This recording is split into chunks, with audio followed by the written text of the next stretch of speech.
This one's going to keep me up. I'm not going to be able to sleep tonight. Why is Grosjean doing this? So this is a breakdown, cranky Yankee. Finally getting to some onboards. After a couple attempts, it looks like I'm going to be able to get this one up. This one is confusing to me. This is Grosjean's FP2 shunt from the United States Grand Prix. Not sure what he's doing here. Not trying to have a go at him, just don't get it. It looks like he's probably overcorrecting, right? It looks like he's like panicking. Look at the wheel lock. That's an aggressive turn. That reminds me of the Monaco turn, like Canada.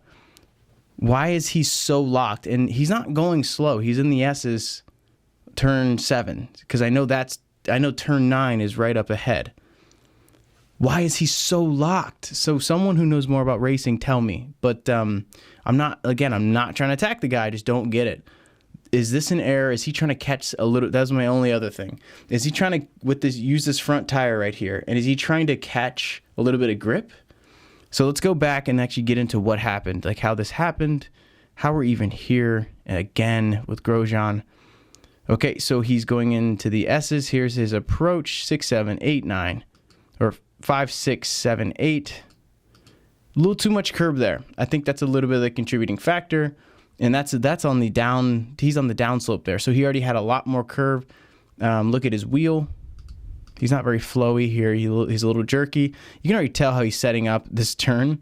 It's too aggressive of a line, so we kind of obviously anticlimactic. We know the ending, and you just see the jerk, and that's why I tried to pause it. I'll play it all the way through, but I want to just let you see the jerk, but also I want to analyze this so it goes up. And then he loses everything just like he's on ice, and just bam, bam, bam, triple impact. Big issue. He tries to drive again for some reason. Suspension just blown. Okay, so let's do it again. This time I'll kind of go, probably stop right before, and then I'll play through it. So I think that's okay. And then I'll stop on the second curb and play through. And that's where I think he's riding that too high. And the problem is when you ride that too high, you've already lost a lot of that grip and you're off the line. So now you got to overcompensate, because he could have corrected too much. He could have just done what he did one turn earlier, except here he did the right thing, because watch his exit and watch his wheel. He kind of flows out. He doesn't have that luxury up here is the problem. If he kind of flows out like this, he's just going to go where he did anyway, but probably not go into the wall. But in his eyes, he probably thought he could save it. So now let's play it a little bit more full speed. Bang. It kind of comes out of nowhere. It reminds me a lot. Actually, you know what it reminds me of? It reminds me of Magnussen Suzuka quali, where I think the wind caught him. And it was windy here. Now that I say that, I will kind of want to look at the wind. But yeah, that's a breakdown. I just want to show you that's a breakdown of the Grosjean wreck from the FP2 session. Yeah, it just looks like he exits in with too aggressive of a turn.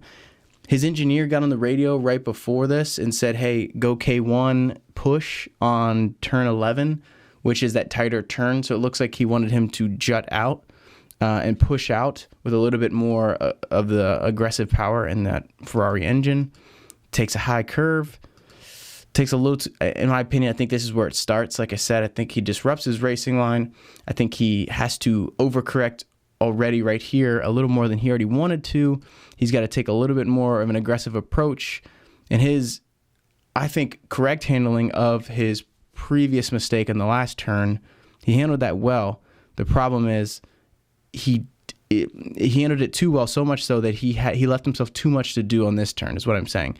And at this point, when I looked at a few of his turns, his patterns, because I want to see, did he get out of pattern or something? Grosjean does the same thing in the S's here. And on this last little mini curb, he lets go of the throttle. He doesn't mini shift. He doesn't do any of that. He doesn't brake at all. He just lets go. And that's interesting because I think that's where he loses, again, not applying any of the throttle. He's going to lose all his grip. He's already too high on this curb. He lost basically the whole side of this car. And maybe what happened is, do you think the back left got up here too at the same time? So that way the whole car on the left side was just up on the paint. Maybe that's what happened, because he skids like no other, and he's already into the wall. He already lost the car and hangs onto the wheel for some reason. Unless he wants broken wrists. So, I mean, it's not the biggest impact. It did look pretty bad, but that's a breakdown. I'll keep it there. But please, someone tell me, what was he doing? What was he doing at 9 or something? Why was he so wheel locked? This isn't it, but why was he so wheel locked to the right? Was he trying to catch grip or was he just panicking? I don't know. That's the breakdown of the wreck. Just, I don't know. Grosjean being Grosjean, I guess. I don't know. Maybe someone will tell me maybe that's normal. I've never really analyzed the onboard and saw that big of a wheel turn unless it was just an error. Maybe that's what it is. So thanks for checking this out. Cranky Yankee, subscribe, and be bringing you a lot more different kind of content. Onboards being one. So you'll wake up with a couple more. Thanks, guys.